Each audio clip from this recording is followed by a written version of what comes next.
நேற்றைய தினத்தில் நாத்திகம் பேசுகிறவங்க யார், நாத்திகத்தோடு நடந்துக்கிறவங்க யார் அப்படிங்கிறதெல்லாம் பார்த்தோம். இன்றைய தினம் பக்திமான்களாக இருக்கிறவங்க யார் அப்படின்னு பார்க்கலாங்க. ரத்னமாலா அப்படின்னு ஒரு பழமையான ஜோதிட நூல்கள், அதில் சில விஷயங்கள் அருமையாக சொல்லப்பட்டிருக்குங்க. என்ன அப்படின்னா, லக்னத்திற்கு 4ஆம் அதிபதி, அதுக்கடுத்தது சந்திரனுக்கு 4ஆம் அதிபதி, இந்த 2 பேருமே கேதோடு சம்மந்தப்பட்டிருந்தால் அவங்க சன்னியாசியாக இருப்பாங்க, பக்திமானாக இருப்பாங்க, ரொம்ப ஆசைப்பட மாட்டாங்க, பணம் காசு சொத்து பதவின்னு எதுக்காகவும் அலைய மாட்டாங்க அப்படின்னு அந்த நூலில் சொல்லப்பட்டிருக்கு. அப்போது லக்னத்திற்கு 4ஆம் இடம் ரொம்ப ரொம்ப முக்கியம். நம்முடைய நடத்தை ஸ்நானம், அது மட்டும் இல்லாமல் அந்த நடத்தை ஸ்தானத்தோடு மட்டும் இல்லாமல் அதுதான் நாம் யாருன்னு காட்டுறது. இருட்டில் நாம் எப்படி நடந்துக்கிறோம், பகலில் நாம் எப்படி நடந்துக்கிறோம் அப்படின்னு வெட்ட வெளிச்சமாக நம்ம காட்டுறது நம்முடைய லக்னத்திற்கு 4ஆம் இடம்தான். ஸோ அந்த 4ஆம் இடத்துக்கு அதிபதி எப்பொழுதுமே நல்லா இருக்கணும். அதே மாதிரி சந்திரனுக்கு 4ஆம் இடத்து அதிபதியும் நல்ல விதத்தில் இருக்கணும்.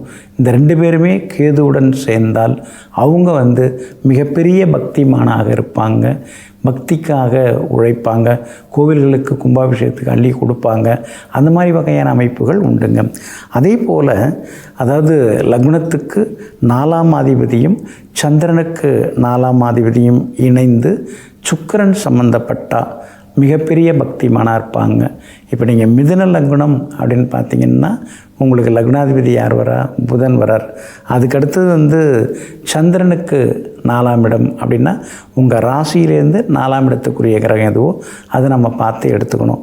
இந்த 2 கிரகங்களுமே சுக்கிரனோட சம்மந்தப்பட்டுடுச்சுன்னா மிகப்பெரிய ஒரு பக்திமானாக இருப்பாங்க அப்படின்னு அந்த ரத்னமாலா அப்படிங்கிற நூலில் சொல்லப்பட்டிருக்குங்க. இன்னொரு பக்கம் நவகிரகங்களில் கேது தான் சந்நியாசத்துக்குரிய கிரகமாக வர்றார். சந்நியாசம்னா துறக்கிறது, திறந்து உட்காரணும்னா அது கேது தான் காரணம். ஏன்னா உல்லாசத்திலேருந்து உடை பாவனையிலேருந்து எல்லாத்தையும் துறக்கணும், எல்லாத்தையும் இழக்கணும். அப்போது சந்நியாசத்துக்குரிய கிரகமாக கேது இருக்கிறார்.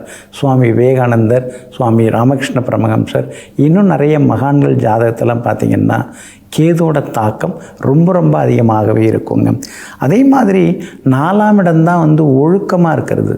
இப்போ பக்திமானாக இருக்கணும் அப்படின்னா அதுக்கு ஒரு ஒழுக்கம் வேணும். சந்நியாசம் அப்படின்னா அதுக்கு மாபெரும் ஒழுக்கம் வேணும். அப்போ இந்த 4ஆம் இடத்தை பொறுத்து தான் ஒருத்தவங்க யார், எப்படிப்பட்டவங்க, அவங்க நேச்சர் என்ன, அவங்க நடத்தை என்ன அப்படிங்கிறதெல்லாம் நம்ம கற்றுக்க முடியுதுங்க.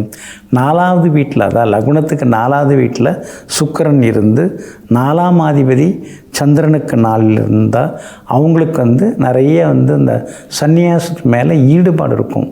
அதாவது சுக்கிரன் 4ஆம் இடத்துல உட்கார்ந்து 4ஆம் அதிபதி சந்திரனுக்கு 4லிருந்து சுக்கிரன் வீட்டில் இணைஞ்சாங்கன்னா அவங்களும் சந்நியாசத்தை அடைவாங்க.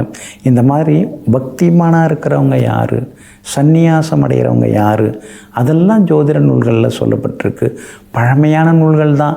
இப்போ இருக்கிற புத்தகங்கள்லாம் 2 புத்தகம் படிச்சுட்டு 3ஆவதாக ஒரு புத்தகத்தை எழுதிடுறாங்க. ஆனால் பழைய புத்தகங்கள் மூல நூல்களை தேர்ந்தெடுத்து படிங்க. ஒருத்தவங்க பக்திமானா அல்லது பக்தி இருக்கிற மாதிரி நடிக்கிறாங்களா அப்படிங்கிறதெல்லாம் தெரிந்து கொள்ளலாங்க.